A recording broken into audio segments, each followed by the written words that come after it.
Shalom saudara. Waktu cepat sekali.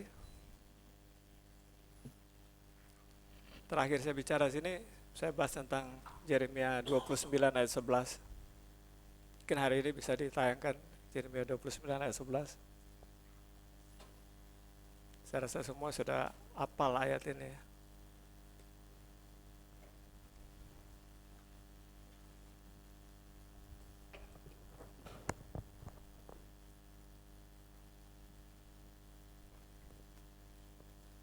Kita baca bersama-sama. 3, 2, 1.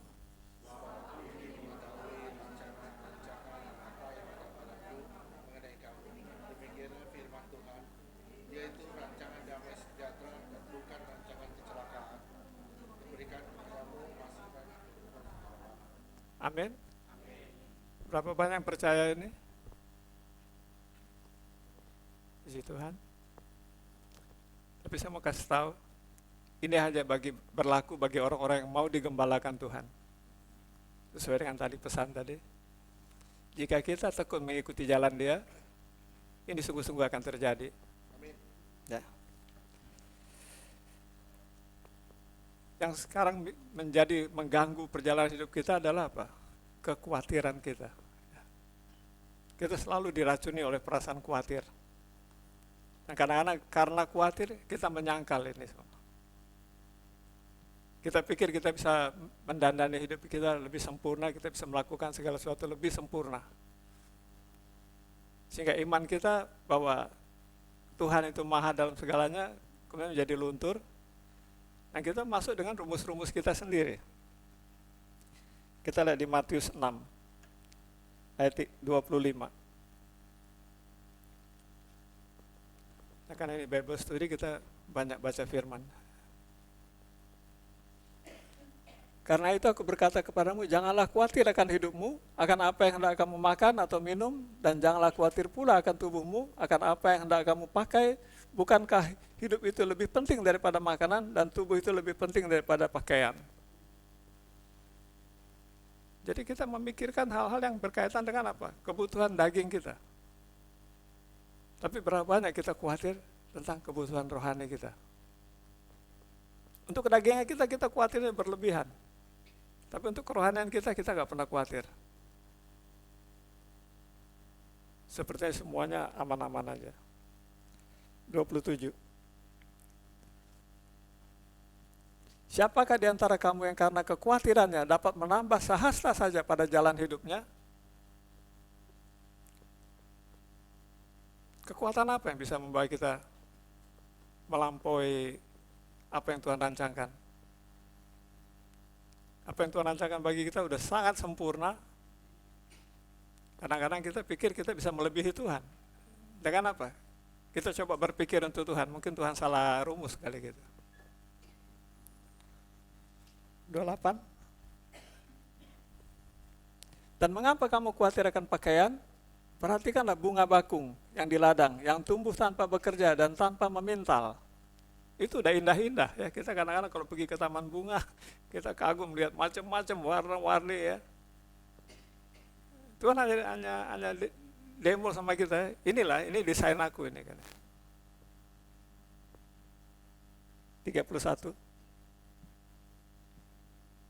Sebab itu janganlah kamu khawatir dan berkata, apakah yang akan kami makan, apakah yang akan kami minum, apakah yang akan kami pakai? Kenapa dia negor gini? Kenapa sampai kalimat ini muncul? Karena kita semua punya gembala. Gembala memikirkan apa yang dibutuhkan domba-dombanya. Domba-dombanya gak usah pusing. Tapi domba-dombanya pikir kadang-kadang gembala lalai atau gimana, itu kadang-kadang apa? Iman kita yang kurang.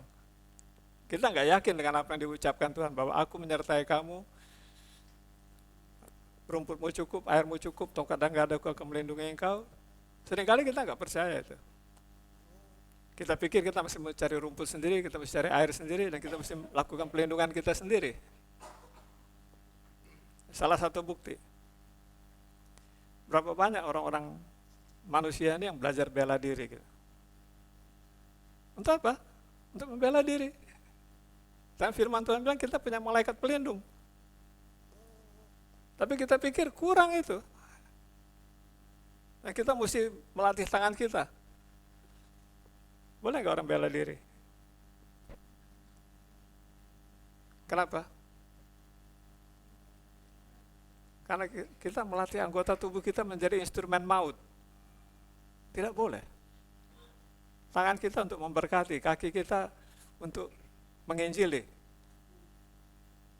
Tapi berapa banyak kaki kita tendang orang patah. Tangan kita pukul orang bonyok. Dan kesempurnaan dari bela diri adalah sekali pukul orang mati. Itu sempurna. Nah bayangkan ya, orang melatih ke tingkat itu bela diri. Startnya mungkin biasa aja untuk ya mula-mula untuk nari, mula-mula hanya untuk pertunjukan, lama-lama untuk komite, lama-lama benar-benar bunuh orang. Ya. Ironis kalau kita lihat ya bagaimana kalau kita lihat di panggung-panggung kayak oktagon gitu atau ring tinju, sebelum orang naik orang berdoa. Kira-kira apa doanya? Tolong aku Tuhan, hancurkan dia. Kira-kira Tuhan mau jawab nggak doa gitu? Lihat ya. Dan begitu dipukul orang kau pecah-pecah mukanya gitu, dia angkat tangan ke Tuhan. Terima kasih, terima kasih. Itu manusia. Betapa bodohnya, betapa nggak ngertinya dia hati Tuhan. Tuhan nggak pernah menyiapkan tubuh kita ini untuk menghancurkan. Tubuh kita ini untuk memberi hidup. Untuk memberkati. Ya. Ayat 34.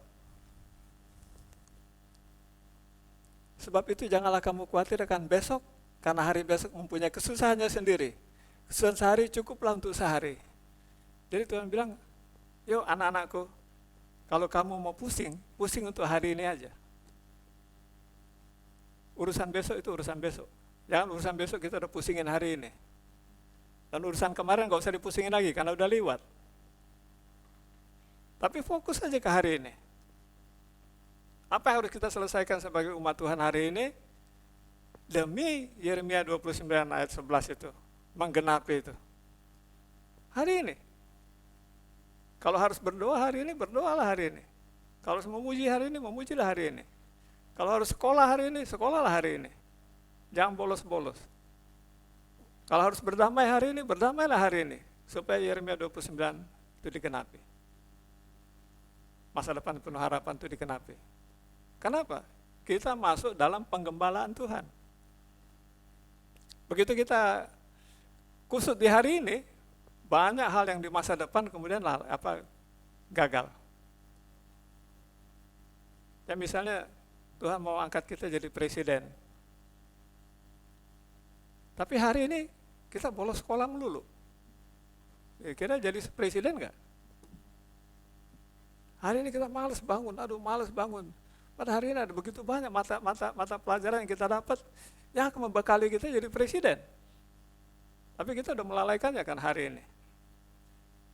Jadi fokus aja kepada apa yang kita harus selesaikan hari ini sesuai dengan schedule-nya Tuhan. Kalau mesti sekolah, sekolah. Kalau mesti kerja, kerja. Kalau mesti ngajar, ngajar. Kalau mesti ibadah, ibadah. Kenapa? Itu semua membangun masa depan kita. Step by step. One day at a time. Tiap hari demi hari, terus sampai masa depan itu digenapi. Ya. Markus 4, ayat 18.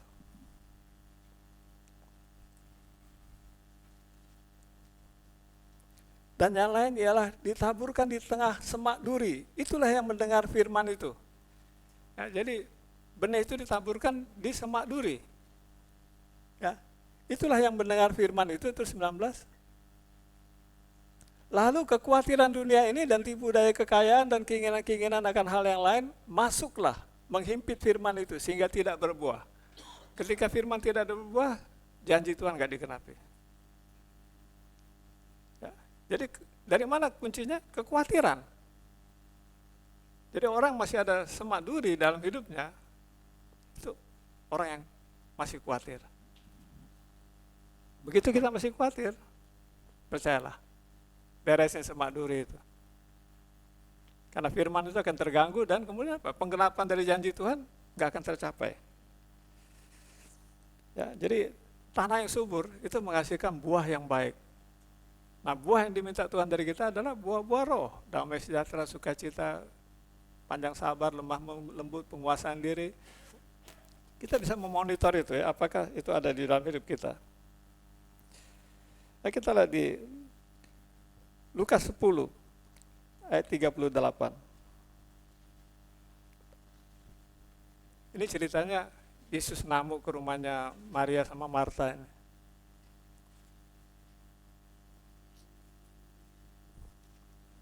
Lukas 10 ayat 38. Ketika Yesus dan murid-muridnya dalam perjalanan tiba di sebuah kampung, seorang perempuan yang bernama Marta menerima dia di rumahnya. 39. Perempuan itu mempunyai seorang saudara yang bernama Maria. Maria ini duduk dekat kaki Tuhan dan terus mendengarkan perkataannya. Ya, yang nyambut Tuhan kan si Marta, tapi yang nongkrong di kaki Tuhan, Maria.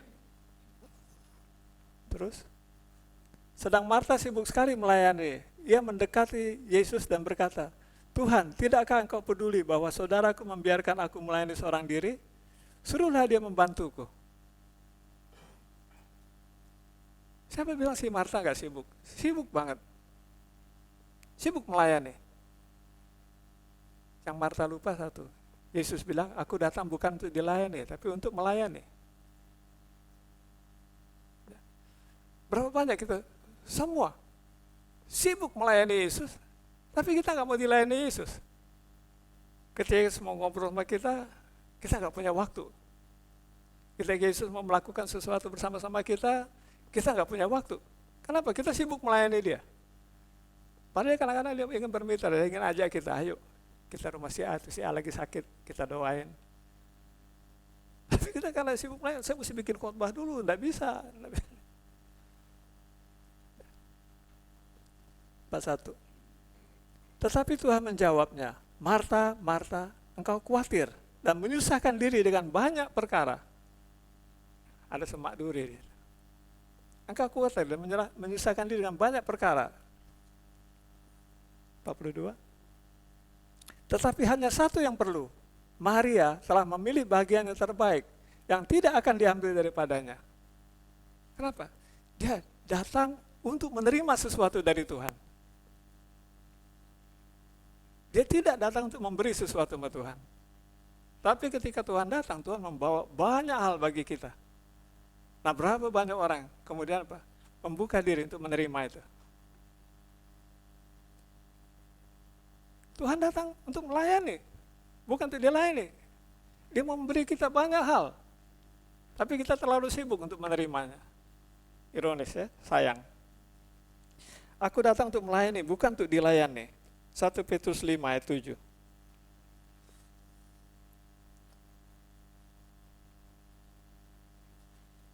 Serahkan segala khawatirmu kepadanya, sebab ia yang memelihara kamu. Yang memelihara kamu, bukan kamu yang memelihara dia, tidak. Jadi kenali konsep ini ya, bahwa Yesus itu ya gembala kita. Dia mencukupi segala kebutuhan kita di situ. Berapa banyak kita percaya bahwa hal itu sudah terpenuhi. Begitu saya buka mata, hari ini semua sudah siap sedia. Kenapa? Tuhanku telah menyiapkannya. Dari mana asalnya? Hanya Tuhan yang tahu. Maka itu stop khawatir, kita nggak punya makanan, nggak punya apa, Tuhan bisa kirim. Si Elia, Tuhan kirim roti, kirim daging. Nggak sulit bagi Tuhan. Orang Israel mana turun dari langit, 40 tahun, nggak sulit bagi Tuhan. Nggak kehabisan stok. Ya. Nah, jadi yang diminta Tuhan adalah, yuk kita fokus untuk hari ini. Ya, hari ini. Kita lihat di Keluaran 5 ayat 14.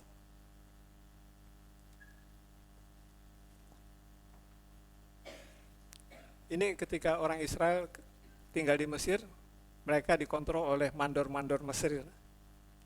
Lalu pengarah-pengarah Firaun memukul mandor-mandor Israel yang mereka angkat, sambil berkata, mengapa kamu pada hari ini tidak menyelesaikan jumlah batu bata yang harus kamu buat seperti kemarin? Lihat ya, setiap sesuatu yang diberi kerjaan itu ada target. Harus sesuai dengan target, memenuhi target. Nah kita bangun hari ini, Tuhan kasih kita target untuk diselesaikan. Berapa banyak kita menyelesaikan target Tuhan itu?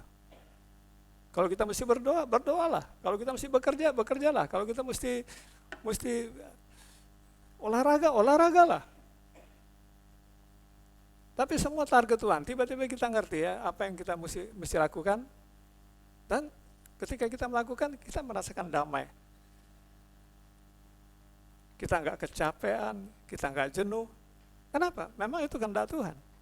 Nah kalau itu memang kehendak Tuhan, Tuhan menyertai kita. Ya. Kalau kita pergi sekolah, berapa banyak sini kalau pergi ke sekolah berdoa. Berapa banyak kalau pergi kerja berdoa. Supaya target Tuhan tergenapi, tercapai. Ya kita lihat kalau di Alkitab, ada orang diberi 1 talenta, ada yang diberi 5 talenta, ada yang diberi 2 talenta, ada yang diberi 5 talenta. Targetnya apa? Yang 5 jadi 10, yang 2 jadi 4, tapi yang 1, ketika dia nggak mencapai target, nggak jadi 2, apa kata Tuhan? Hambaku yang jahat. Dia nggak suka. Nah gitu-gitu kita juga sini ya. Semuanya Tuhan kasih karunia.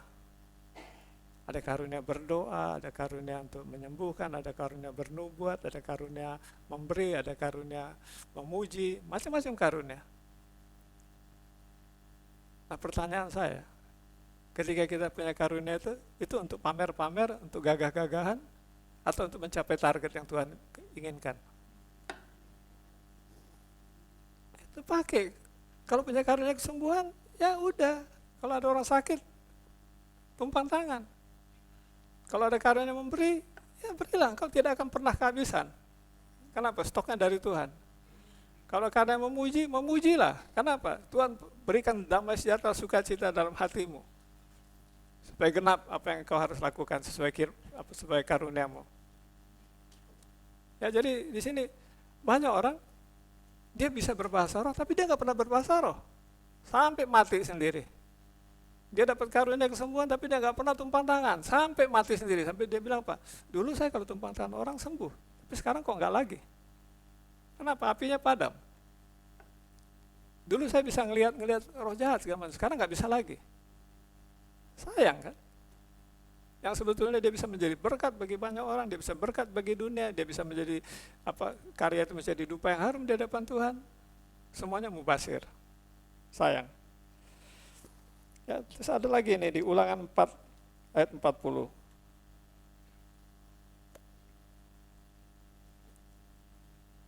Berpeganglah pada ketetapan dan perintahnya yang kusampaikan kepadamu hari ini, supaya baik keadaanmu dan keadaan anak-anakmu yang kemudian, dan supaya lanjut umurmu di tanah yang diberi Tuhan Allahmu kepadamu untuk selama-lamanya. Apa maksudnya ini? Tuhan memberikan berkat-berkatnya supaya janji-janjinya itu ya dan amin. Memberikan perintah-perintahnya, ketetapan, supaya janjinya itu ya dan amin. Supaya berkat-berkatnya itu ya dan amin.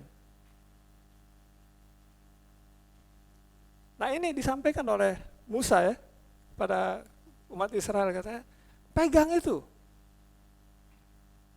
Kalau hari ini kamu lagi kerja, pegang itu, janji Tuhan itu.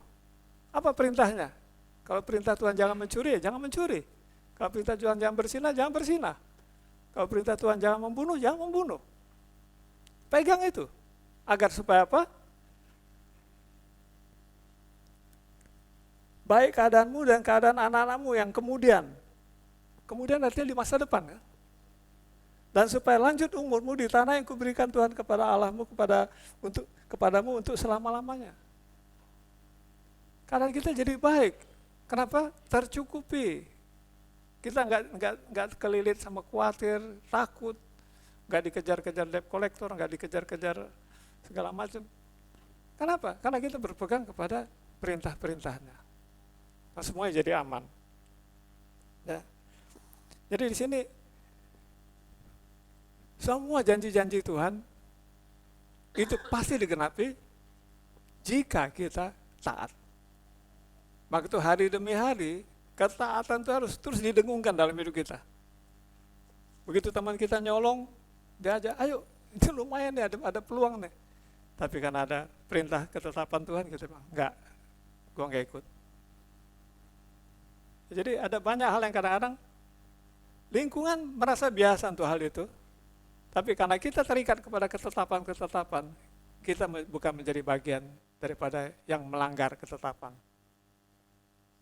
Penting itu. Ulangan 8 ayat 1. Segenap perintah yang kusampaikan kepadamu pada hari ini, haruslah kamu lakukan dengan setia, supaya kamu hidup dan bertambah banyak, dan kamu memasuki serta menduduki negeri yang dijanjikan Tuhan dengan sumpah kepada nenek moyangmu. Artinya ada sesuatu di masa depan yang disiapkan Tuhan bagi kita. Tapi Tuhan kasih rumus kan. Ini nih, ikuti perintahku. Apa yang nggak boleh, jangan lakukan. Ikuti perintahku. Jadi kita akan, di sini dikatakan, segenap perintah yang kusampaikan kepadamu hari ini. Jadi ketika Musa menyampaikan perintah itu kepada Tuhan, dia bilang, hari ini aku dapat pesan dari Tuhan untuk kamu. Saya yakin jemaat di sini sudah banyak kali ya, berapa minggu tiap kali ibadah sini, ada pesan yang muncul. Lengket nggak sih pesan itu? Paham nggak sih? Apakah sebagai bagian daripada rekreasi di sini? Oh, ada yang ngomong begini, ada yang terjemahin, terus kita oh ya. Tapi itu bukan bagian saya. Kenapa? Saya punya urusan sendiri. Tuhan bilang, aku mengasihimu, jangan menjauh daripadaku. Tadi diingatkan lagi, jangan menjauh daripadaku. Tetap fokus padaku. Berapa banyak yang kemudian hari demi hari menerapkan rumus ini dalam hidupnya. Benar-benar dia ingat tuh, oh tanggal sekian itu nubuatannya begini, tanggal sekian. Sekali lagi saya mungkin mau tanya, dari sekian banyak nubuatan, berapa banyak di sini yang mencatat nubuatan itu? Catat dan camkan, pelajari itu. Kenapa? Itu bukan bohong. Tuhan bicara, kalau Tuhan bicara itu mutlak, dia dan amin. Catat, alangkah indahnya ya, kalau dari awal gereja ini dibangun, nubuatan-nubuatan dicatat dan kita punya ya. Tiap kali kita lagi goyang, kita baca nubuatan janji Tuhan. Dan kita dikuatkan, kita diingatkan bahwa Allah kita setia. Kapan mau digenapinya itu urusan Tuhan. Tapi aku mendapatkan begitu banyak janji, karena begitu banyak kekuatan dari Dia yang telah memilih aku.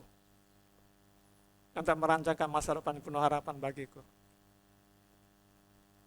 Ya, itu yang kita harus ini kan ya. Saya tipe orang yang suka senang ya untuk menganalisa gitu.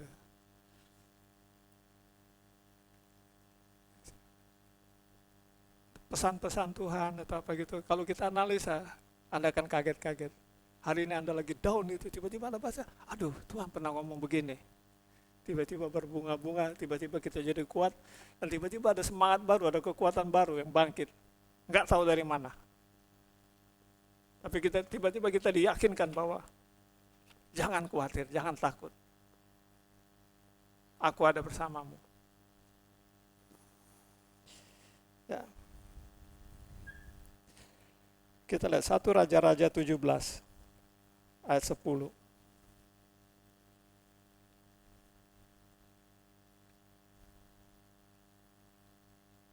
Sesudah itu ia bersiap lalu pergi ke Sarfat. Jadi si Elia atau Elisa? Elia.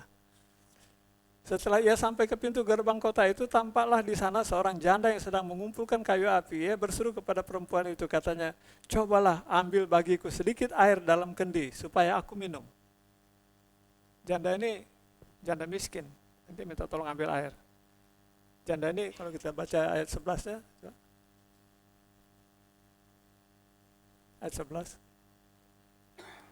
Ketika perempuan itu pergi mengambilnya, ia berseru lagi, cobalah ambil juga bagiku sepotong roti. Janda ini udah mau. ambilin air. Tapi si Nabi minta lagi, minta juga sepotong roti. 12.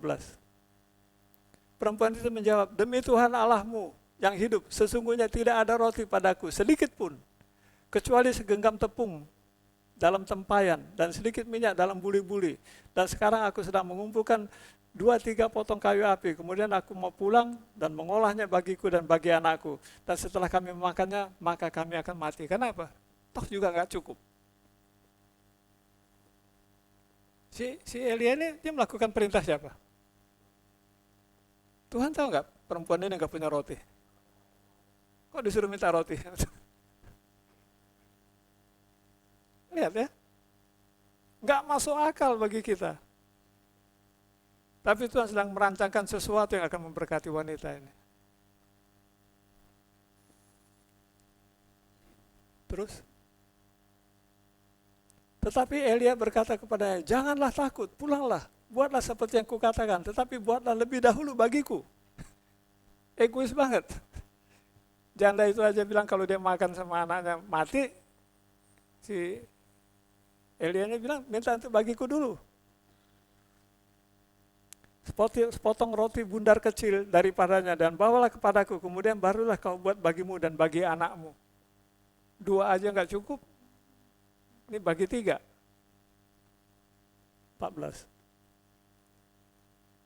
Sebab beginilah firman Tuhan, Allah Israel, tepung dalam tempayan itu tidak akan habis, dan minyak dalam buli-buli itu pun tidak akan berkurang, sampai pada waktu Tuhan memberi hujan ke atas muka bumi. Dia bicara sama perempuan ini, kira-kira masuk akal nggak untuk perempuan itu? Dia suruh bikin itu, dia bilang nanti tepungnya nggak habis, minyaknya nggak bakal habis.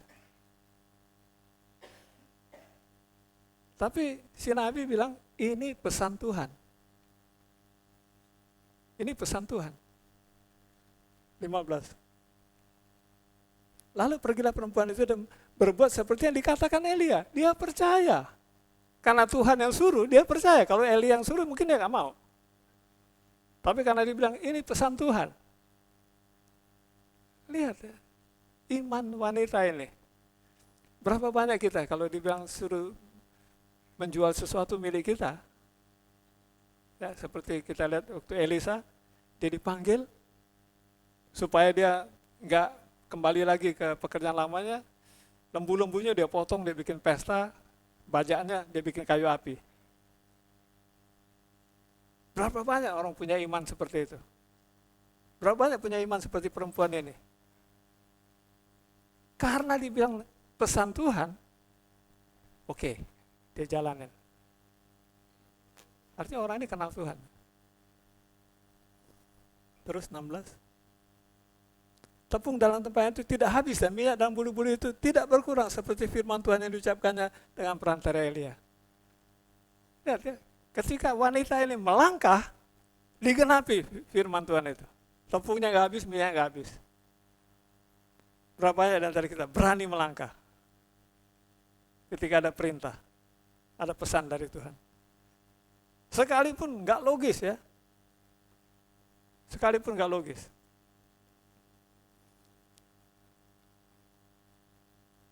Saya punya kesaksian.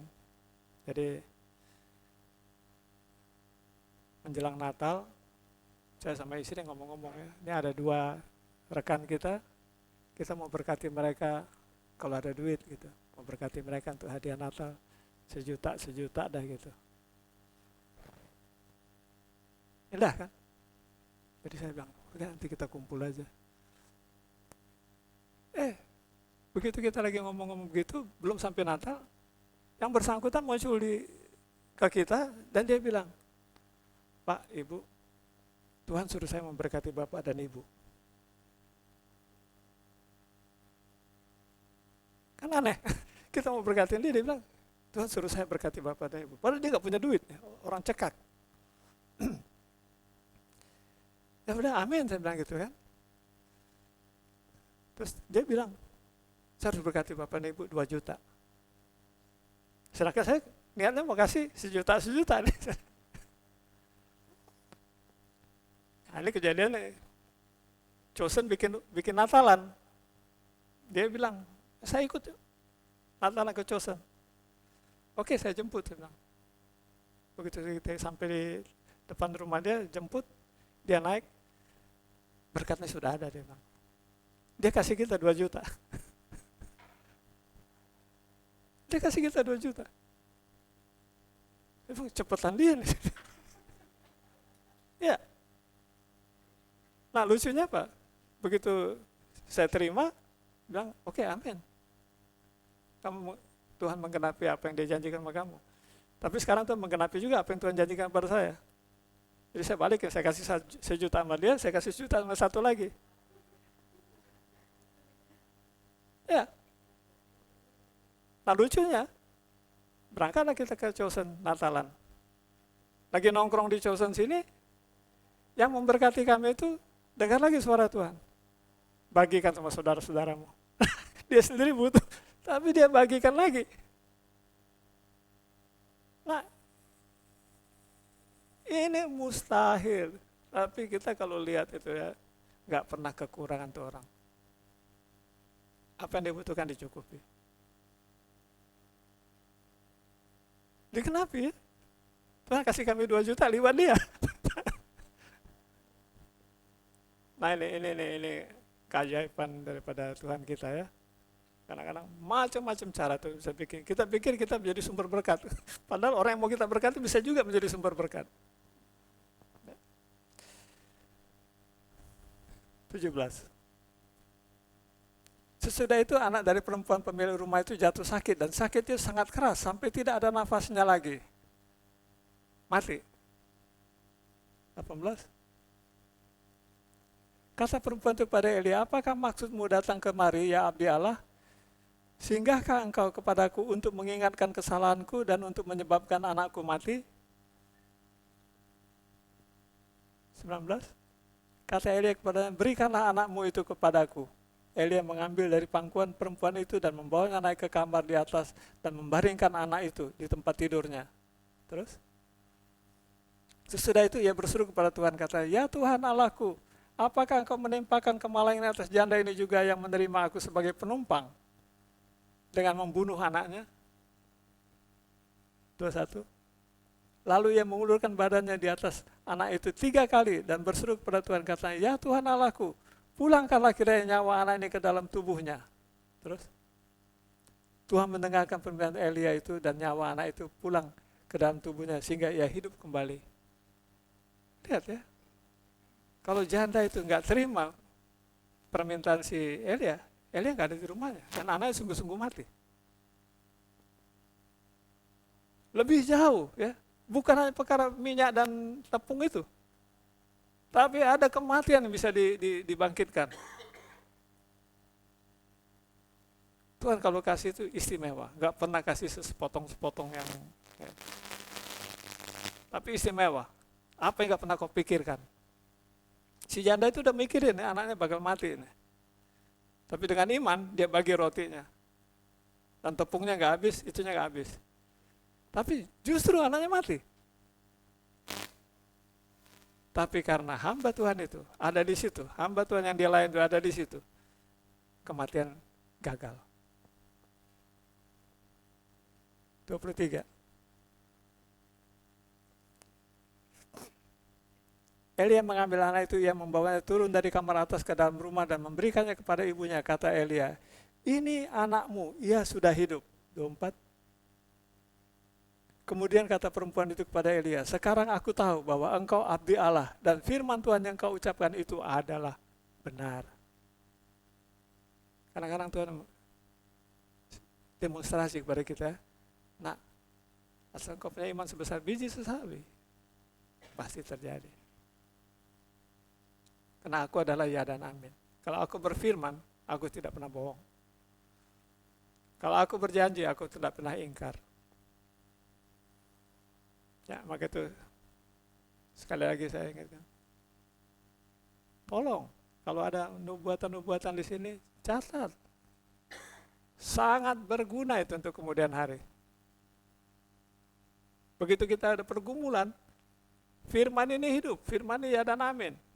Itu bisa jadi penghiburan, bisa jadi kekuatan, dan bahkan bisa menyebabkan mukjizat terjadi dalam kehidupan kita. Kenapa? Allah sendiri yang mengucapkannya. Allah bernubuat di sini tempat ini. Gak banyak saya ketemu gereja-gereja ngalami seperti gini. Orang hidup dalam pengharapan. Tapi kalau sampai menubuatnya muncul, itu kepastian. Jangan ragu, jangan menyangkal itu. Itu ya dan amin. Raja-Raja 18 ayat 33. Jadi di sini si wanita ini pada hari ini ketika Elia datang, dia membuat keputusan iman yang tepat. Hari ini, bukan kemarin ya. Ketika Nabi datang, dia membuat keputusan iman yang tepat. Dan bukan besoknya ketika Nabi datang, tapi hari ini ketika dia berhadapan kepada Nabi itu, dia membuat keputusan iman yang tepat. Mudah-mudahan kita semua pada hari-hari yang kita jalanin, ketika hari ini apa yang harus kita lakukan? Kalau harus buat keputusan iman yang tepat, bikin keputusan. Berdoa agar mampu mengerti maksud Tuhan, agar keputusan kita benar sesuai dengan apa yang Tuhan maksud. Dan wanita ini tadi berhasil ya. Ketika Elia minta air, sekalian minta roti juga, dia komplain, tapi habis itu dia bikinin juga. Itu keputusan yang tepat. 1 Raja-Raja 18 ayat 33.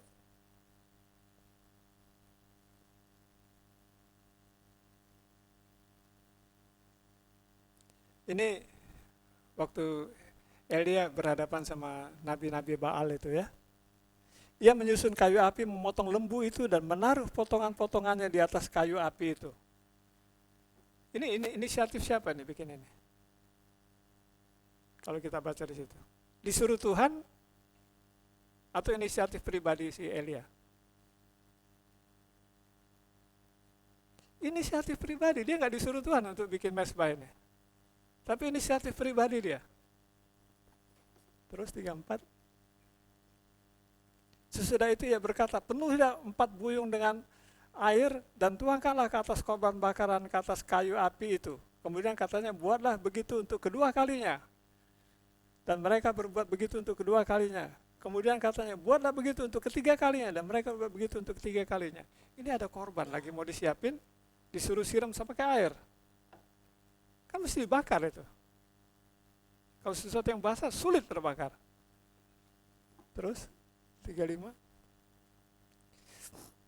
Sehingga air mengalir sekeliling mezbah itu, bahkan parit itu pun penuh dengan air. 36.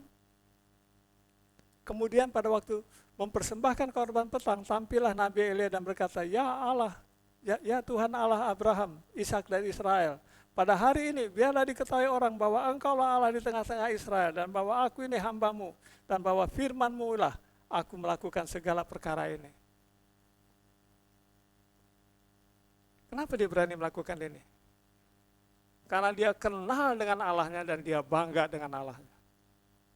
Sehingga dia bilang apa? Aku akan demonstrasi siapa Allahku di hadapan penyembah-penyembah Baal ini.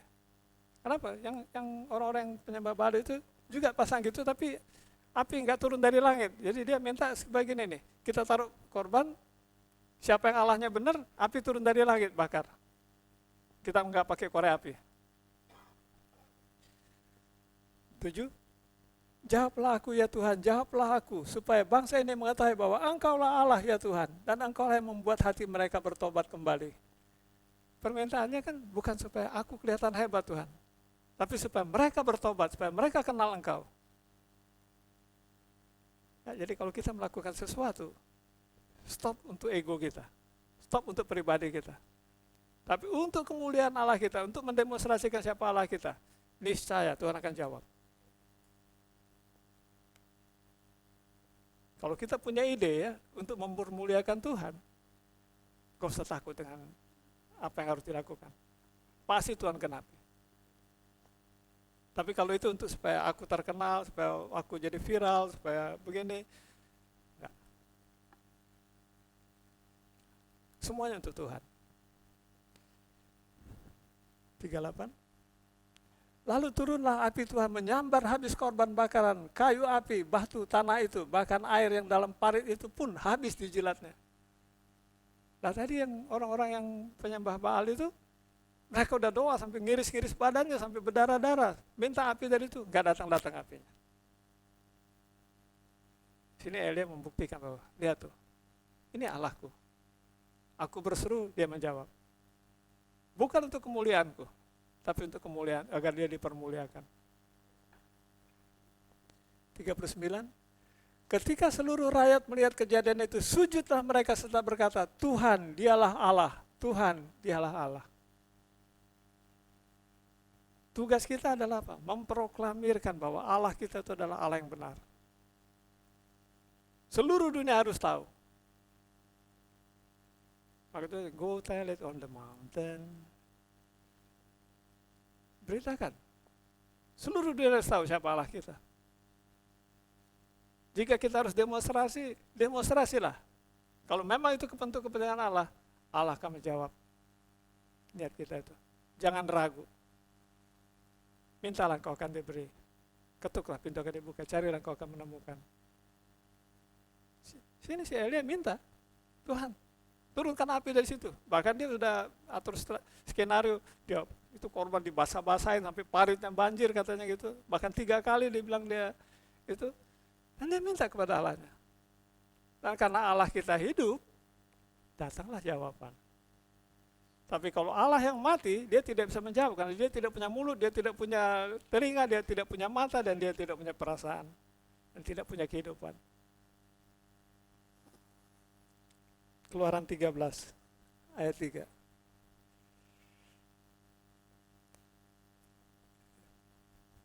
Jadi ada saat di mana hari-hari kita ya, Tuhan mau pakai kita untuk bikin orang percaya. Jangan lewatkan itu. Ada upah.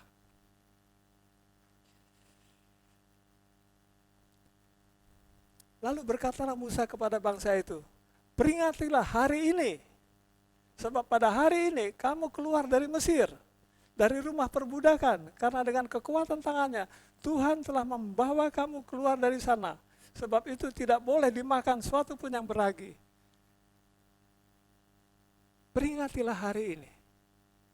Suatu hari yang bersejarah di mana Tuhan berkarya dalam hidup kita.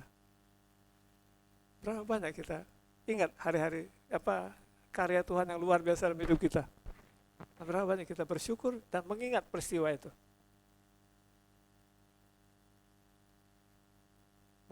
Misalnya ketika rumah kita dalam posisi akan disita, detik-detik terakhir Tuhan menjawab. Berapa banyak kita merayakannya? Kadang-kadang kita anggap itu sejarah aja, liwat aja. Tapi setiap karya Tuhan dalam hidup kita wajib dirayakan, wajib diperingati. Ya, kita ulang tahun aja kita rayakan. Kenapa? Kita dibawa ke lahir di bumi. Nah, berapa banyak Tuhan melakukan hal-hal yang istimewa bagi kita? Begitu kita melamar kerjaan, kita punya banyak saingan, yang mustahil kita bisa lulus. Tiba-tiba kita masuk di antara yang lulus. Peringati hari itu. Itu harinya Tuhan. Tuhan sedang menyatakan jati dirinya kepada kita di hari itu, bahwa aku hadir anakku, aku ada. Aku peduli, aku tahu. Aku yang menentukan segala sesuatunya. Aku mengangkat dan aku menurunkan siapapun. Berapa banyak kita mensyukuri itu hari-hari yang indah itu dalam hidup kita ya.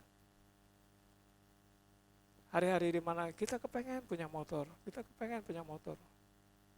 Dari mana ini ujungnya? Tiba-tiba motor muncul.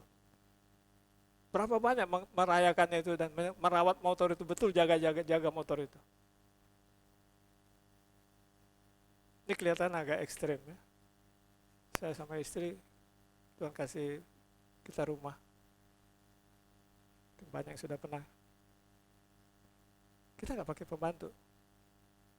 Kenapa? Karena itu pemberian Tuhan. Kita rawat sendiri. Mana yang lebih indah? Merawat pemberian Tuhan itu dengan bantuan pembantu, atau Tuhan yang merawat sendiri? Ini bagian daripada ucapan syukur. Rasa terima kasih kita kepada Tuhan, kita merawatnya sendiri. Sambil melatih anak-anak juga untuk bekerja, ambil bagian, rasa memiliki. Berapa banyak kita mendapatkan begitu banyak berkat dari Tuhan, tapi kita cuek. Kita nggak rawat, kita nggak jaga, kita nggak pelihara. Sesuatu yang dari Tuhan, ya, kalau Jokowi kasih sesuatu sama Anda simpen baik-baik itu di lemari, Anda kasih tulis ini dari Pak Jokowi. Kalau Tuhan kasih Anda sesuatu, apakah sudah cuek aja gitu kan, seperti sudah keharusan? Tidak, itu sesuatu yang luar biasa. Luar biasa. Tandai itu. Itu dari Tuhan, jaga, rawat baik-baik. Termasuk anak-anak. Anak-anak ada pemberian Tuhan, keturunan ilahi. Jaga, rawat baik-baik.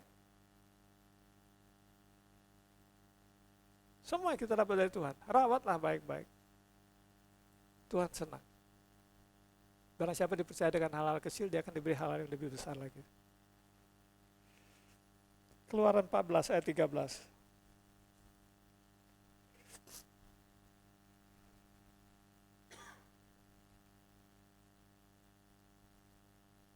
Keluaran 14 ayat 13. Tetapi berkatalah Musa kepada bangsa itu, janganlah takut, berdirilah tetap dan lihatlah keselamatan dari Tuhan yang akan diberikannya hari ini kepadamu. Ini yang munculnya sebetulnya apa ini? Nubuatan. Ya. Ada nubuat yang muncul.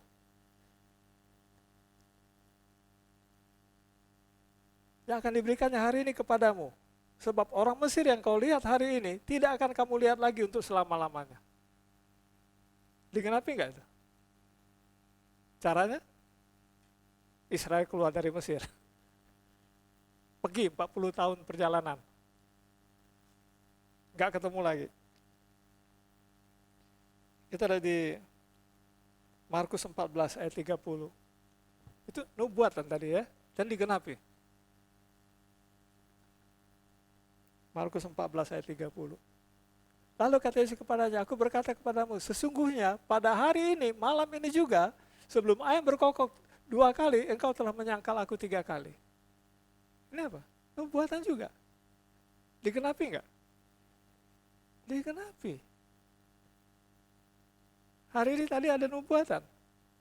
Tunggu, digenapi enggak? Hari-hari akan susah. Orang yang menjauh daripadaku, engkau tidak aman. Silakan pilih, mau menjauh daripada Tuhan, ngalami tidak aman, atau hari susah datang, tapi karena kita dekat sama Tuhan, semuanya aman. Ini sesuatu yang bisa kita jadi pegangan, sesuatu yang menjadi kekuatan bagi kita, sesuatu yang menjadi pengharapan bagi kita, dan Tuhan nggak pernah bohong. Semua janjinya ya dan amin. Kita lihat Keluaran 19 ayat 10.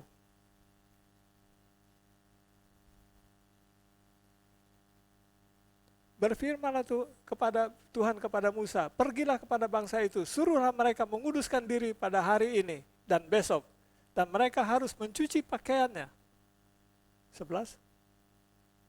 Menjelang hari ketiga mereka harus bersiap, sebab pada hari ketiga Tuhan akan turun di depan mata seluruh bangsa itu di Gunung Sinai.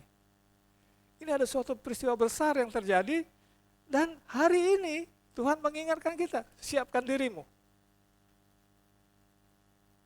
Siapkan dirimu. Kenapa? Ada peristiwa besar yang terjadi. Tuhan akan menunjukkan diri di Gunung Sinai. Berapa banyak kita dapat nubuatan yang bilang, hari yang jahat itu sudah dekat. Dan Tuhan bilang, bersiaplah. Termasuk tadi, barang siapa mendekat kepadaku, dia aman. Kuncinya itu di hari ini. Hari ini nyimak nggak kita itu? Supaya kalau hari yang jahat itu datang, kita pernah dengar bahwa ada janji Tuhan. Dan apakah kita mempersiapkan diri untuk hari yang jahat itu? Apa kita mempersiapkan diri untuk kalau kedatangan Tuhan yang kedua kali? Apa kita mempersiapkan diri untuk masa pengangkatan itu? Tapi hari itu pasti datang.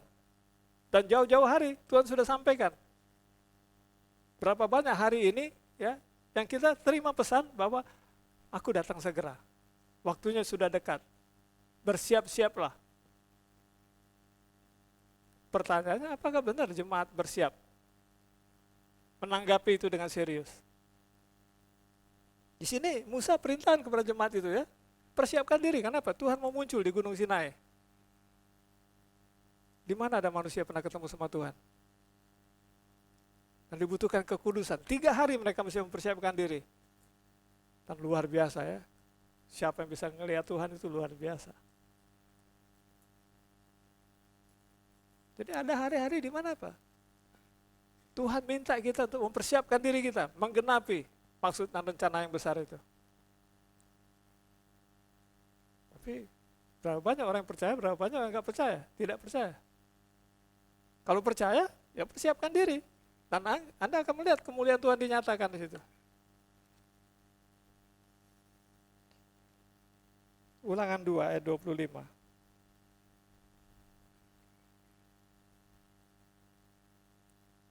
Seperti yang dilakukan bagi Bani Esau, ayat 25.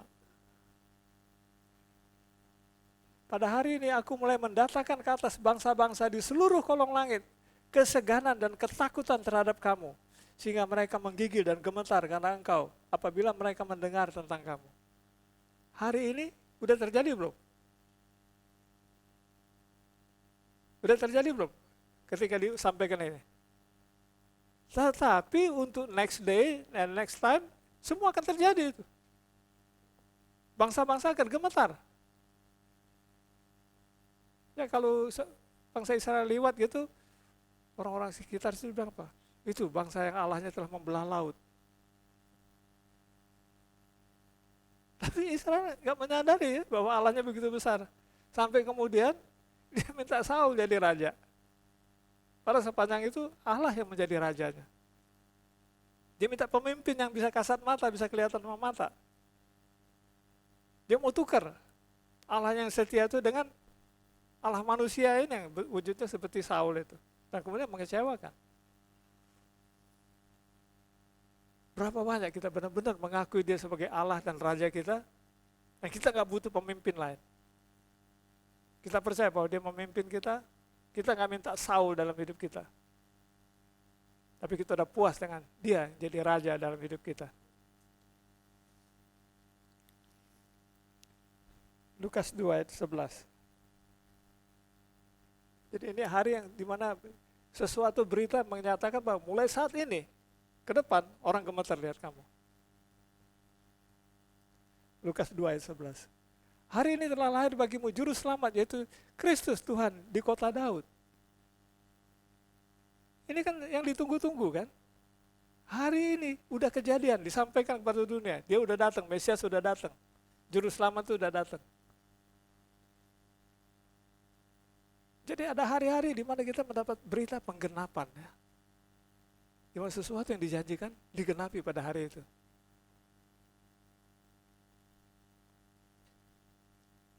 Gimana kalau ada berita, hari ini namamu tercatat di surga? Udah terjadi belum? Udah, waktu Anda dibaptis namamu tercatat di surga. Itu harinya. Ya, itu harinya. Ketika Anda dibaptis, namamu dicatat di surga. Keluargaanmu jadi keluarga surga, bukan lagi keluarga dunia ini. Ulang tahun kita rayain, waktu nama kita dicatat di surga, rayain nggak? Berapa banyak di sini saya tanya, yang ingat tanggal baptisnya?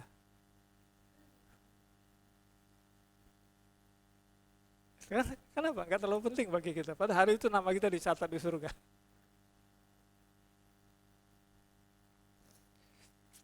Dua Raja-Raja 13 ayat 15. Dua Raja-Raja 13 ayat 15. Berkata Elisa kepadanya, ambillah busur dan anak-anak panah. Lalu ambillah busur dan anak-anak panah. 16.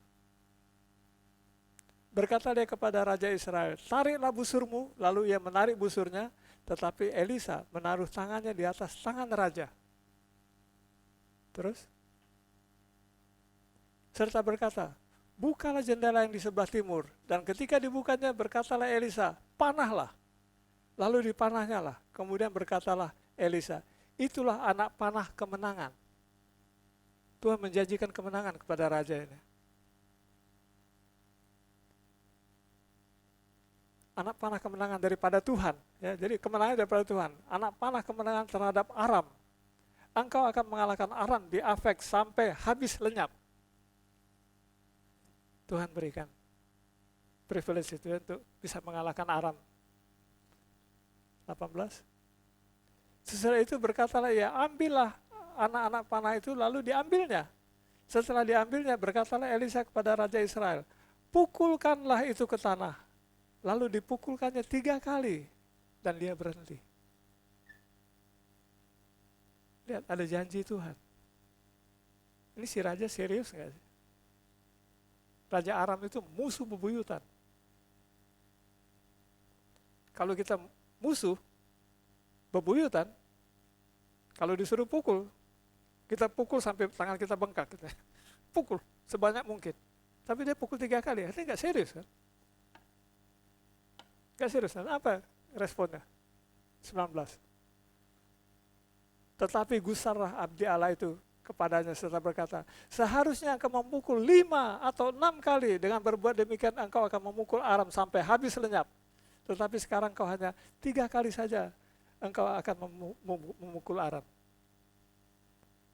Sini ya, Tuhan meminta dari kita tuh kesungguhan. Kalau benar-benar mau hancurkan, benar-benar dari hati, gerem. Hancurkan benar-benar, niat. Kalau bilang pukul, kita pukul sampai, kalau padi sampai berarakan semua. Kalau panas sampai patah-patah. Tapi dia sepertinya gak niat menghancurkan Aram. 3 kali aja. Dan apa yang terjadi? Tuhan kasih apa? Aku beri kamu kesempatan. Aku kasih kamu kesempatan untuk sekolah sampai S3. Tapi engkau tamat di S1 aja.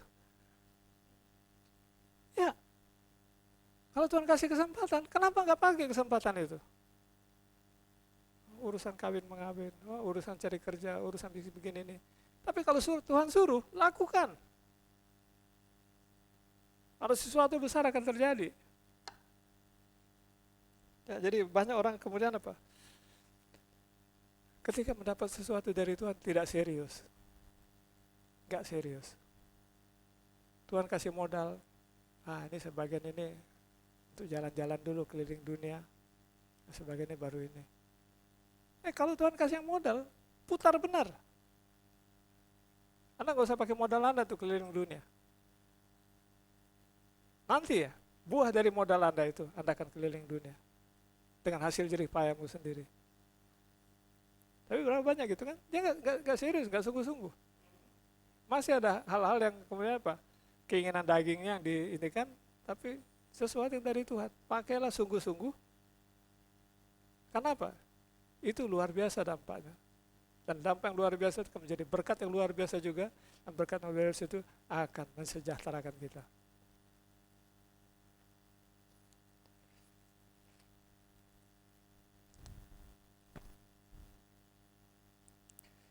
Jadi dibutuhkan kesungguhan situ ya. Kita lihat Yakobus 4 ayat 13.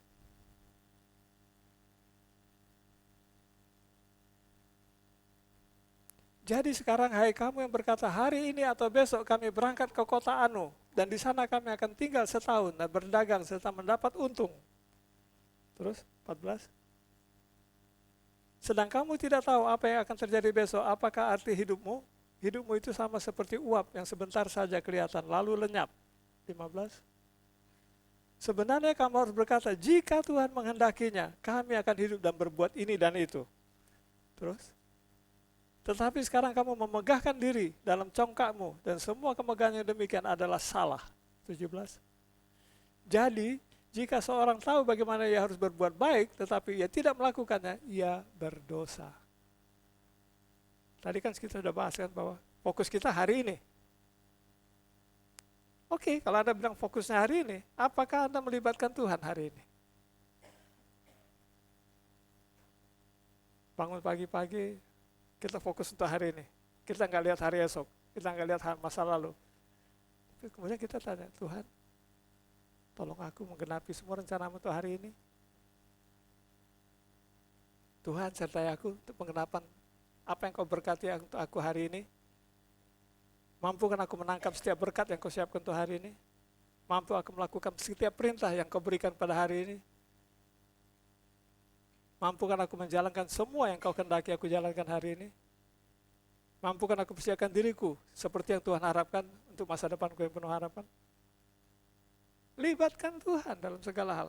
Ya, kita harus melibatkan Tuhan. Oke, hari ini kita nggak lihat masa depan. Tetapi dengan Tuhan hadir di hari ini, semua yang ada di hari ini jadi sempurna. Ibrani 13 ayat 8.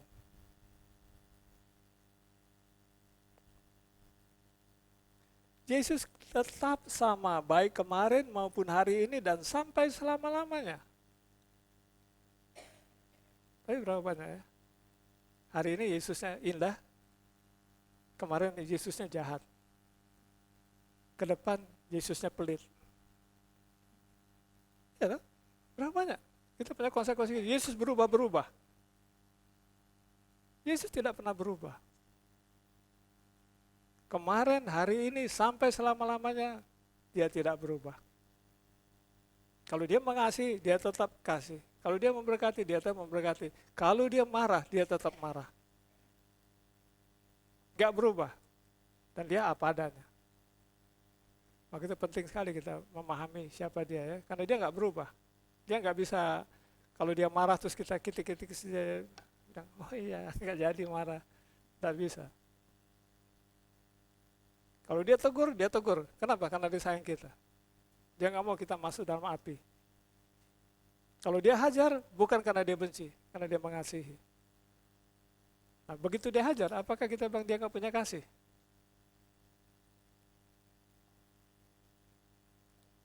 Doamu tidak dijawab karena engkau salah berdoa.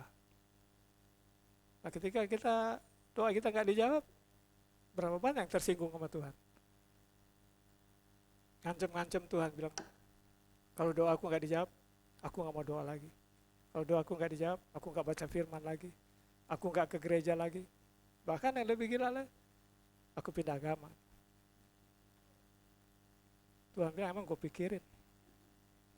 Lo keluar, cari mati. Iya. Jadi umatku binasa karena tidak berpengetahuan ya. Waktu itu penting banget kita belajar firman Tuhan, belajar sampai kita kenal persis karakter dia, kita tahu persis apa setiap tindakan-tindakan dia, kita tahu persis ya, bahwa itu semua adalah unsur kasihnya kepada kita. Kalau dia pukul karena dia mengasihi kita. Kalau dia bong muka, itu juga karena dia mengasihi kita. Dia merajuk sama kita karena mengasihi kita juga. Jadi kunci satu, kasih itu nggak pernah bisa berubah. Ibrani 13, apa sudah ya? Matius 12 ayat 41.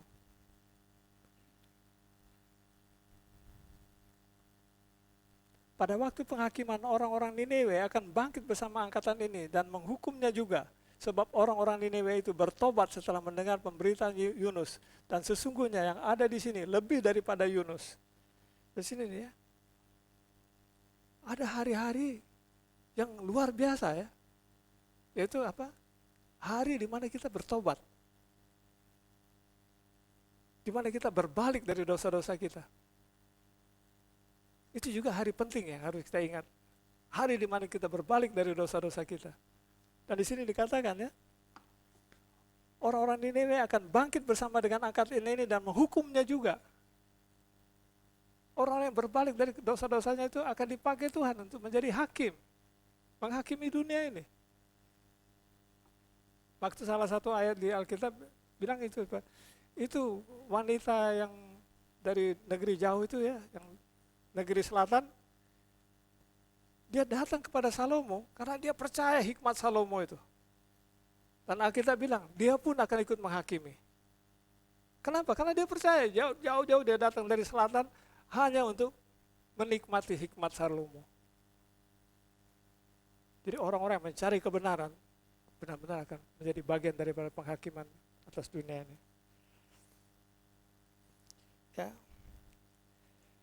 Matius 12 ayat 36. Tetapi aku berkata padamu, setiap kata sia-sia yang diucapkan orang harus dipertanggungjawabkan pada hari penghakiman. Hari ini adalah hari ini bagi kita ya, kita lagi belajar. Tapi saatnya akan datang, ada hari penghakiman.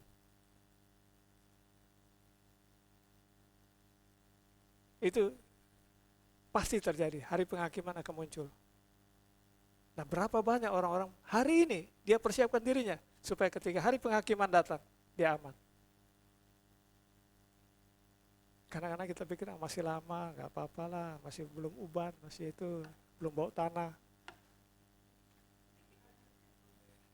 Ya, nah kita pikir ya masih boleh bikin dosa, tapi kita lihat berapa banyak teman-teman kita yang seumur kita udah nggak ada. Karena aku datang sebagai pencuri, maut itu datangnya nggak ketahuan. Repot kalau maut datang, kemudian kita kedapatan tidak layak.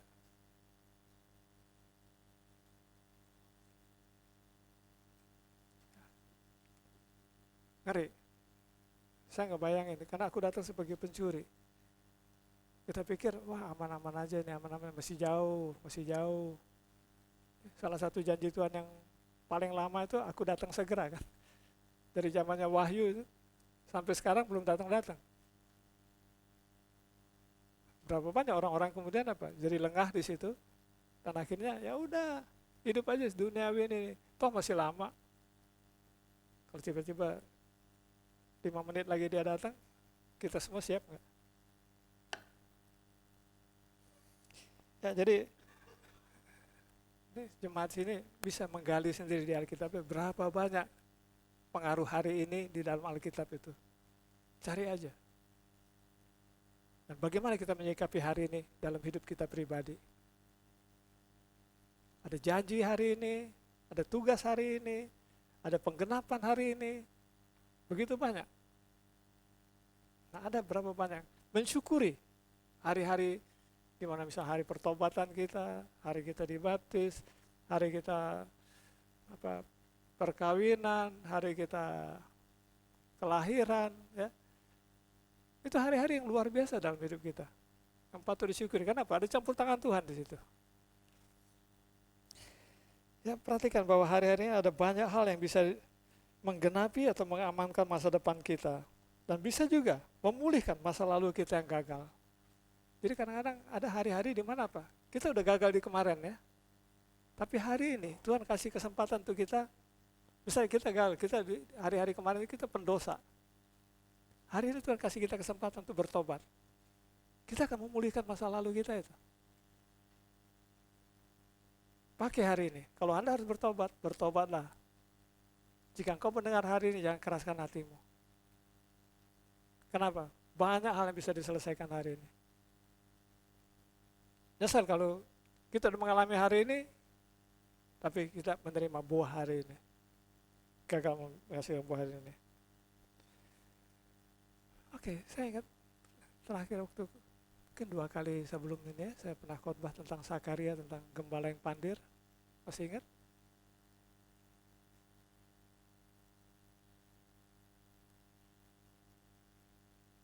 Aku muak terhadap mereka dan mereka juga muak terhadapku, kata Tuhan.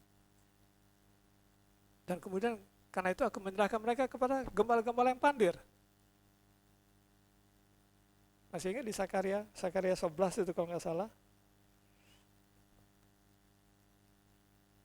Ya, jadi di situ ada orang-orang yang memang diserahkan kepada gembala-gembala yang pandir itu ya. Nah sekarang saya mau sedikit ini, tapi mungkin ini agak kontroversi. Tapi mau bilang apa? Saya nangkep, saya belajar firman dan saya nangkep. Kita mengupas sejarah ya. Ini agak panjang, Masih punya energi itu dengar? Belum suntuk? Kita buka 1 Raja-Raja 11. Mulai ayat 1. Ini agak panjang, kita lagi baca cerita aja nih. Adapun Raja Salomo mencintai banyak perempuan asing. Di samping anak Firaun, ia mencintai perempuan-perempuan Moab, Amon, Edom, Sidon, dan Het. 2. Padahal tentang bangsa-bangsa itu Tuhan telah berfirman kepada orang Israel, janganlah kamu bergaul dengan mereka, dan mereka pun janganlah bergaul dengan kamu. Sebab sesungguhnya mereka akan mencondongkan hatimu kepada Allah-Allah mereka. Hati Salomo telah terpaut pada mereka dengan cinta. 3. Ia mempunyai 700 istri dari kaum bangsawan dan 300 gundik, istri-istrinya itu menarik hatinya daripada Tuhan. Dan dia mulai bisa beralih fokusnya. Sebab pada waktu Salomo sudah tua, istri-istrinya itu mencondongkan hatinya kepada Allah-Allah lain, sehingga ia tidak dengan sepenuh hati berpaut kepada Tuhan Allahnya, seperti Daud ayahnya. Melenceng kan? Mulai. Ini kita baca terus. Saya kenapa baca ini semua? Supaya kita dapat alurnya. 5. Demikianlah Salomo mengikuti Asitoret, dewi orang Sidon, dan mengikuti Milkom, dewa kejijikan, sembahan orang Amon. Mulai ngaco nggak Salomo? 6. Dan Salomo melakukan apa yang jahat di mata Tuhan, dan ia tidak dengan sepenuh hati mengikuti Tuhan seperti Daud ayahnya. Terus, pada waktu itu Salomo mendirikan bukit pengorbanan bagi Kamus, dewa kejijikan, sembahan orang Moab, di gunung di sebelah timur Yerusalem, dan bagi Molok, dewa kejijikan, sembahan Bani Amon. Kita selalu dapat gambaran Salomo luar biasa ya. Tadi kita baca the other side of Salomo. 8. Demikian juga dilakukannya bagi semua istrinya, orang-orang asing itu yang mempersembahkan korban ukupan dan korban sembelihan kepada Allah-Allah mereka. Artinya dia fasilitasi. 9. Sebab itu Tuhan menunjukkan murkanya kepada Salomo, sebab hatinya telah menyimpang daripada Tuhan, Allah Israel, yang telah 2 kali menampakkan dirinya kepadanya. 2 kali Salomo punya pengalaman ngelihat Tuhan. Tuhan murka. 10. Dan yang telah memerintahkan kepadanya dalam hal ini supaya jangan mengikuti Allah-Allah lain, akan tetapi ia tidak berpegang pada yang diperintahkan Tuhan. Lalu berfirmanlah Tuhan kepada Salomo, oleh karena begitu kelakuanmu, yakni engkau tidak berpegang pada perjanjian dan segala ketetapanku yang telah kuperintahkan kepadamu, maka sesungguhnya aku akan mengoyakkan kerajaan itu daripadamu dan akan memberikannya kepada hambamu. Jadi kerajaan itu diserahkan kepada hambanya, bukan keturunan Daud ya, hambanya ini. Hanya pada waktu itu hidupmu ini aku belum mau melakukannya, oleh karena Daud ayahmu, dari tangan anakmu lah aku akan mengoyakkannya. Jadi kejadian ini dipecahkannya kerajaan itu bukan waktu Salomo, di anaknya. Ya. Namun demikian kerajaan itu tidak seluruhnya akan kukoyakkan daripadanya, 1 suku akan kuberikan kepada anakmu, oleh karena hambaku Daud, dan oleh karena Yerusalem yang telah kupilih. Ada 12 suku kan? Jadi yang 10 suku itu akan diberikan kepada hambanya, dan 1 akan meneruskan garis keturunan Daud. Tapi kalau kita baca terus di sini, 2 akan tetap tinggal sama anaknya Salomo. 2 suku kan, karena 12 suku, 10 diserahkan kepada hambanya, yang 2 suku itu tetap. Tapi di sini dibilang 1 suku kan, kuberikan kepada anakmu karena hambaku Daud, oleh karena Yerusalem yang telah kupilih. Ini suku Yehuda. Suku Yehuda dipertahankan, tapi sebetulnya situ ada 2 suku yang ditinggal sama anaknya Daud itu, yaitu Benyamin sama Yehuda. Nah yang lainnya itu ikut sama hambanya. Kita lihat lagi. Ayat 26. Juga Yerobeam bin Nebat, seorang Efraim dari Sereda, seorang pegawai Salomo, namanya nama ibunya Serua, seorang janda, memberontak terhadap raja. Nah ini, hambanya ini namanya Yerobeam. Ya, Yerobeam ini hambanya si Salomo. 27. Inilah alasannya mengapa ia memberontak terhadap Raja Salomo, terhadap raja. Karena Salomo mendirikan Milo dan ia menutup tembusan tembok kota Daud ayahnya. 28. Yerobeam adalah seorang tangkas. Ketika Salomo melihat bahwa orang muda itu seorang yang rajin bekerja, maka ditempatkannya sebagai dia mengawasi semua pekerja wajib dari keturunan Yusuf. Jadi ini hambanya si Salomo, Yerobeam ini ya. Terus pada waktu itu ketika Yerobeam keluar dari Yerusalem, Nabi Ahia, seorang Silo itu datang.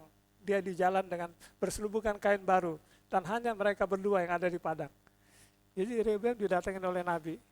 Ini Yerobeam ini hambanya Salomo. Terus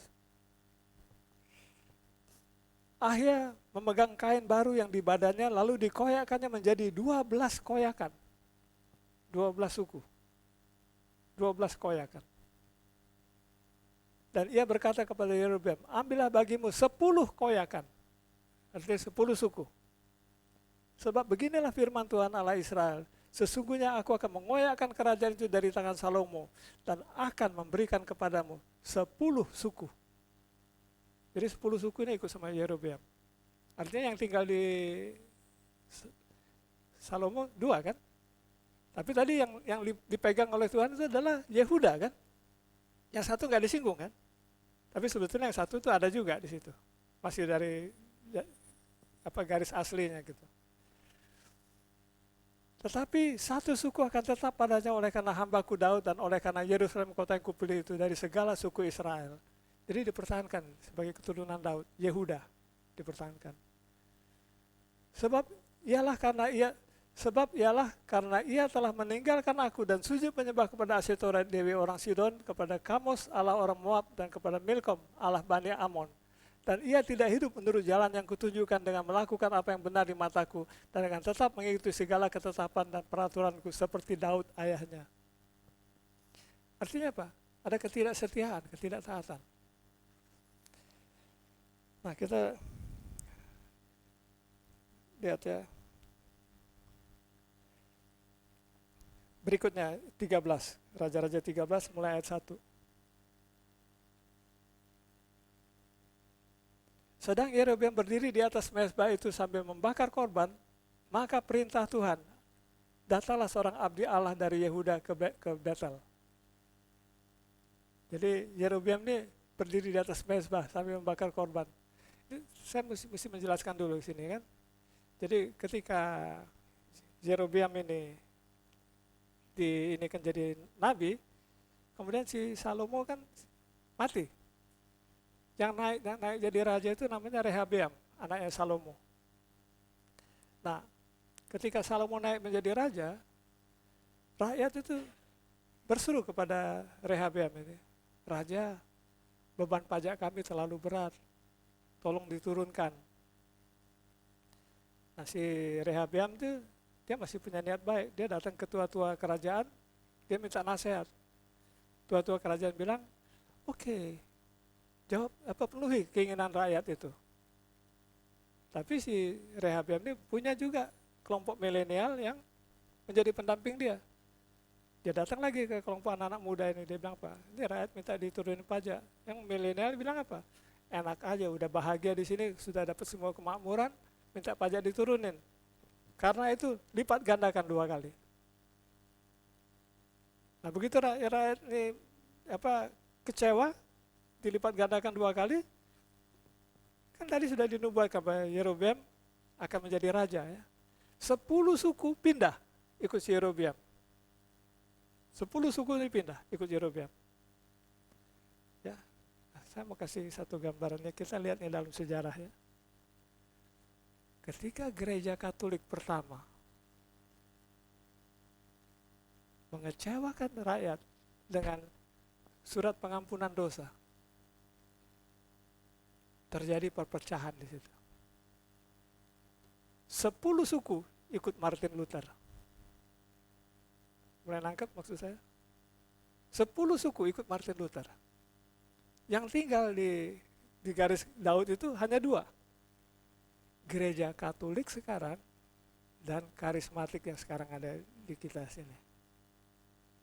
Dua ini yang masih ada. Nah, karismatik ini yang benar nih. Maka itu disebut Tuhan terus di dalam Alkitab itu. Yehuda. Nah, si Benyamin ada juga. Benyamin ini adalah Katolik yang ada sekarang di Vatikan. Tetap masih dari jalur itu. Kenapa? Itu dari keturunan Rehabeam itu. Nah, kemudian ketika si Yerobeam ini sudah terima semua kemuliaan itu jadi raja, dia memimpin Israel. Maka itu kalau kita baca di Alkitab ya, kapan disebut Israel, kapan disebut Yehuda? Kalau disebut Israel, itu bicara tentang pengikut-pengikut Martin Luther. Kalau bicara Yehuda, itu gereja-gereja yang karismatik sekarang itu. Kita sering suka bingung kan, kenapa kok kadang-kadang disebut Yehuda, kadang-kadang disebut Israel. Nah, bedanya di situ. Jadi siapa yang Israel? Itu yang mengikuti Martin Luther. Yerobeam itu adalah figur dari Martin Luther. Nah, tapi kemudian di sini Yerobeam ini bikin kesalahan lagi di sini ya. Jadi si Yerobeam dia mendirikan mezbah, dia bikin patung sapi. Ya. Kenapa? Dia takut nanti Israel ini kembali lagi ke Rehabeam. Dia izinkan mereka membangun, dia fasilitasi bikin patung sapi. Dan dia bilang, inilah Allah yang telah menuntun kita keluar dari Mesir. Dan kemudian dia mengizinkan lagi mezbah-mezbah pengorbanan ya. Mezbah-mezbah untuk Baal dia izinkan di situ. Nah, ini menimbulkan murka Tuhan. Murka Tuhan muncul kepada si Yerobeam ini.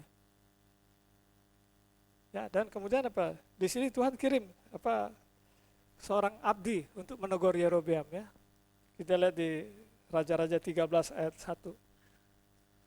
Sedang Yerobeam berdiri di atas mezbah itu sambil membakar korban, maka atas perintah Tuhan datanglah seorang abdi Allah dari Yehuda ke Betel. Terus, lalu atas perintah Tuhan berserulah orang ini terhadap mezbah itu, katanya, hai mezbah, beginilah firman Tuhan, bahwasanya seorang anak akan lahir pada keluarga Daud. Yosia namanya, ia akan menyembelih di atasmu imam-imam bukit pengorbanan yang membakar korban-korban di atasmu. Juga tulang-tulang manusia akan dibakar di atasmu. Terus, pada waktu itu juga ia memberikan suatu tanda ajaib, kata, inilah tanda ajaib bahwa Tuhan telah berfirman, bahwasanya mezbah itu akan pecah sehingga tercurah abu yang di atasnya. 4.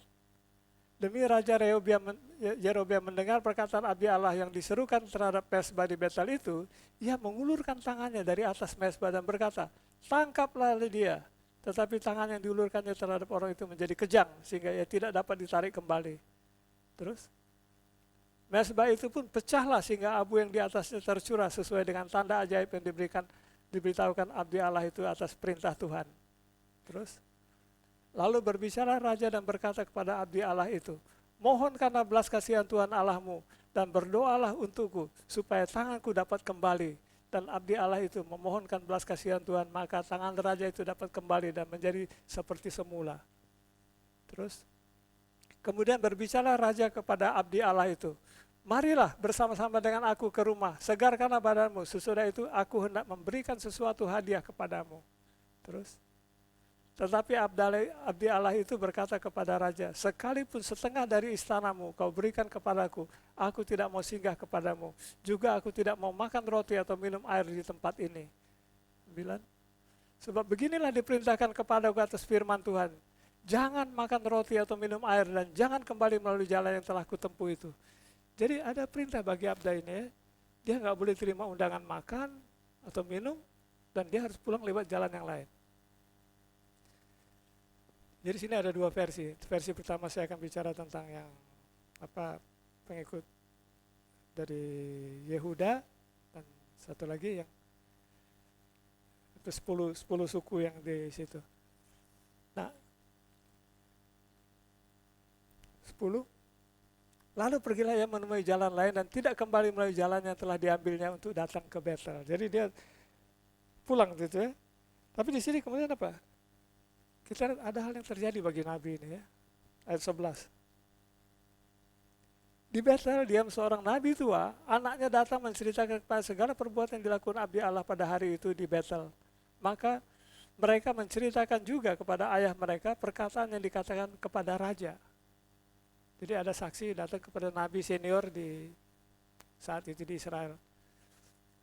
12.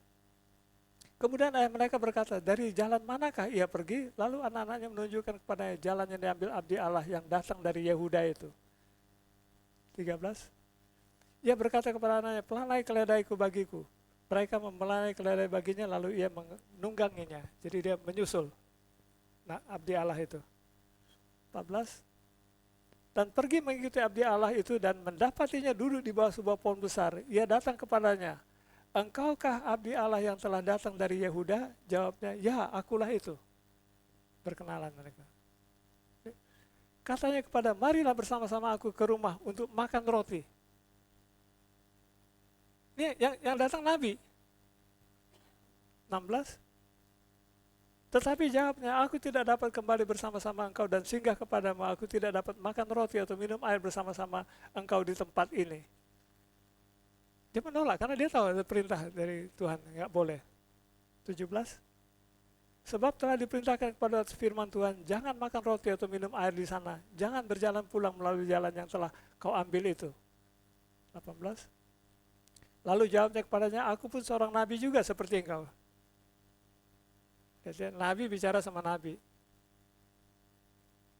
Atas perintah Tuhan, seorang malaikat telah berkata kepadaku, bahwa dia pulang bersama-sama engkau ke rumahmu, supaya ia makan roti dan minum air.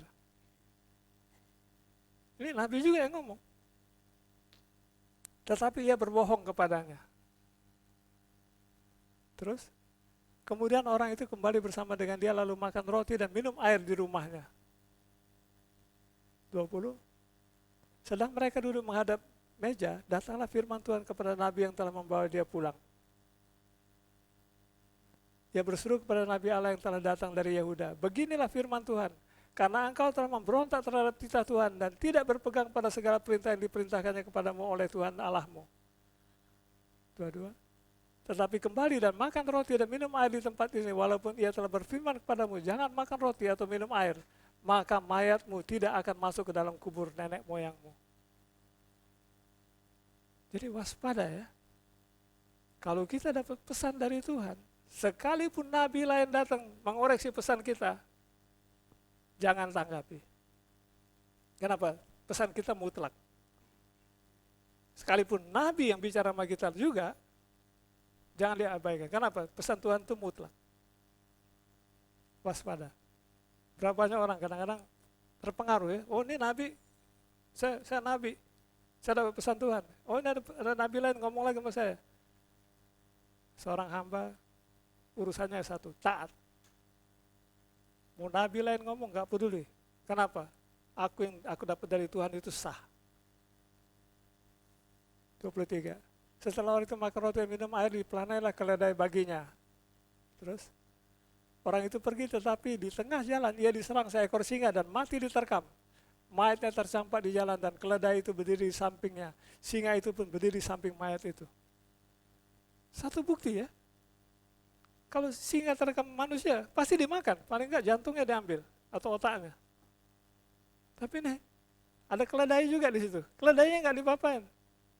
Supaya digenapi bahwa ini hukuman dari Tuhan. Keledai nongkrong, singanya nongkrong, ada mayat di situ. Tuhan menyatakan kemuliaannya, bahwa aku mutlak berkuasa. Si singa lebih taat ya, dia nggak makan tuh keledai. Dia nggak makan tuh nabi, gara-gara nggak ada perintah makan, perintahnya membunuh. Jadi di sini ya, kita yang hamba-hamba Tuhan, taatlah.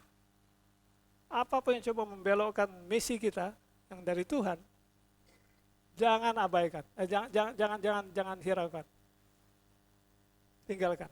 Kenapa? Berpegang kepada apa yang Tuhan bilang. berpegang pada perintah Tuhan yang mutlak. Ya. Jadi di situ dikatakan, nah di sini saya ingin menggambarkan apa yang kita alami sekarang ini ya. Makanya kalau kita lihat, yang benar-benar murni dari Tuhan itu, sebetulnya situ, Yehuda ini, terpelihara, dia muncul kembali dalam garis karismatik sekarang ini. Nah, Benyaminnya masih ada, itu di Vatikan sekarang. Nah, yang 10 suku itu, nah itu yang saudara-saudara kita di luar itu.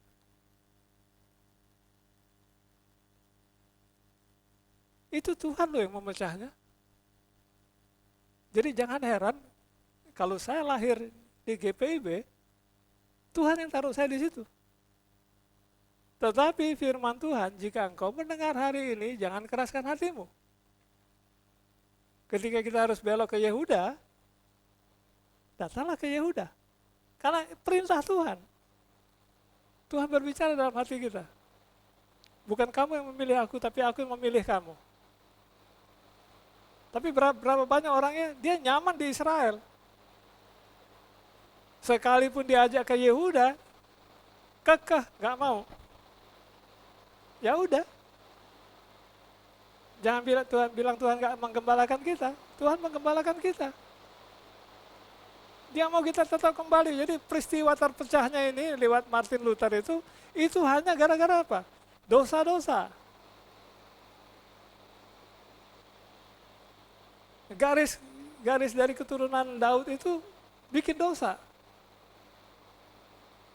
Dan itu adalah memang Tuhan yang tentukan. Gak ada kesalahan di situ ya. Harus terjadi begitu. Sehingga terpisah antara Israel sama Yehuda. Tapi kemudian Tuhan menggembalakan lagi. Dari Israel yang layak untuk terima kemuliaan Tuhan, dipanggil, bukan kamu yang memilih aku, tapi aku memilih kamu. Dan jika engkau mendengar hari ini, jangan keraskan hatimu. Berapa banyak orang ya, sampai fanatik banget Israelnya gitu, gak mau bergeser. Nah tugas kita adalah gitu ya, ada berapa banyak orang-orang itu yang hari ininya, yang sebetulnya dia bisa kemudian mengalami kembali kepada jalur yang lurus dari garis Daud, tidak kembali. Dan kemudian si Yerobeam ini, dia bikin dosa lagi ada apa? Dia mengangkat imam-imam yang tidak layak. Kalau di zaman dulu, imam itu harus keturunan Harun dan harus orang Lewi. Nah si Yerobeam ini, dia angkat dari rakyat jelata jadi imam. Ini dari Yerobeam. Nah ini kita lihat ya, dari yang Martin Luther ini, Anda sekarang ini jadi imam kan? Berdasarkan Melkisedek, saya pernah ajar itu kan. Imam. Kenapa jadi imam? Karena Anda sudah dibaptis. Baptisan itu bukan untuk keselamatan ya. Baptisan itu adalah pergantian warga negara. Maka itu hukum yang lama harus mati, dikuburkan. Kapan kita ganti warga negara? Begitu keluar dari air. Ini anakku yang kukasih, kepada aku berkenan, nama kita dicatat di surga. Dan karena nama kita dicatat di surga, Yesus mengutus kita menjadi imam berdasarkan Melkisedek. Sah kita kalau jadi imam. Tapi kalau orang baptisnya salah, dia nggak sah jadi imam. Itu pengajaran dari Yerobeam. Rakyat jelata diangkat menjadi imam. Karena kuncinya di baptisan. Anda dan saya kita sah, kenapa? Baptisnya sesuai. Tapi kalau baptisnya salah, dia bukan imam. Mulai nangkep sekarang. Kata kuncinya adalah apa? Jika engkau benar hari ini, jangan keraskan hatimu.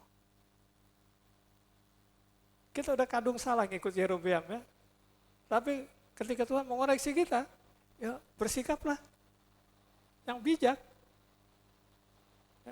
Ini saya bukan mencoba menghakimi atau gimana ya. Tapi kita baca di sini ya. Ini sudah terjadi. Nubuatan ini jelas banget ya. Jadi dua yang disisain dari garis Daud itu, Vatikan dan karismatik. Nah yang 10 ini, nah ini ada imam-imam yang diangkat bukan dari orang yang ditetapkan, tetapi dari kalangan rakyat diangkat. Siapa orang dari kalangan rakyat itu? Kan baptisnya salah. Kalau kita baptis benar, ada imam berdasarkan Melkisedek. Ya jadi hari ini saya sedikit membahas supaya kita nggak ada pertanyaannya. Kenapa? Kalau di Alkitab kan semua nubuatan ada ya. Yang waktu di Zakaria itu, berapa kau upahku katanya gitu. 30 keping perak. Untuk apa? Untuk menjual Tuhan. Untuk menjual domba-domba ini. 30 keping. Dinubuatkan bahwa Yesus akan dijual dengan harga 30 keping perak. Di Yesaya dinubuatkan. Kita menyangka ya orang kena tulah. Padahal dosa kita yang dipikulnya. Di sini dinubuatkan ya bahwa apa? 10 dipisahkan gara-gara dosa Salomo. Gara-gara dosa Vatikan di situ. Dipisahkan. Nah, tapi kemudian apa? Pelan-pelan Tuhan pulihkan semua kan. Tuhan panggil lagi anak-anakku yang dicerai-beraikan, dipanggil semua satu persatu. Itu kasih karunia. Ya, jadi minimal apa yang kita bahas ini kita belajar sejarah ya. Bahwa ini loh sebetulnya sejarahnya perpecahan itu sebetulnya dari sononya, dari atas itu sudah ada dosa, terpecah, jadilah kubu ini. Dan kalau kita perhatikan ya, dari keturunan Rehabeam, terus keturunan Asa, anak-anaknya Rehabeam, itu Yerobeam sama Rehabeam keturunannya berantem dulu. Gak pernah akur. Perang terus. Kita alami di sini. 10 suku lawan 2 suku, lawan 1 suku ya. Karena yang 1 sukunya abstain itu. Lawan yang Yehudanya perang terus. Gak pernah ada kecocokan. Waktu kalau kita sudah ada di jalur yang benar, ucap syukur sama Tuhan, supaya semua janji-janji yang dia siapin digenapi. Yeremia 29 ayat 11 itu digenapi. Karena itu sungguh-sungguh diperuntukkan bagi dia saking cintanya Tuhan sama kita. Tugas kita hanya apa tuh? Yuk step by step, hari ini apa yang harus lakukan? Libatkan Tuhan enggak? Besok lagi, hari ini apa yang harus saya lakukan? Besoknya lagi, hari ini apa yang saya harus lakukan? Jangan terperangkap untuk urusan besok udah dibawa ke hari ini. Urusan kemarin masih dibawa hari ini. Tapi urusan hari bisa membereskan urusan kemarin. Lewat apa? Pertobatan. Ya, saya rasa itu pembelajaran kita untuk hari ini. Mudah-mudahan Tuhan memberkati jemaat di sini dengan kekayaan pengetahuan, kekayaan sejarah, pengertian, sampai setiap keputusan kita kemudian menjadi keputusan yang bijak.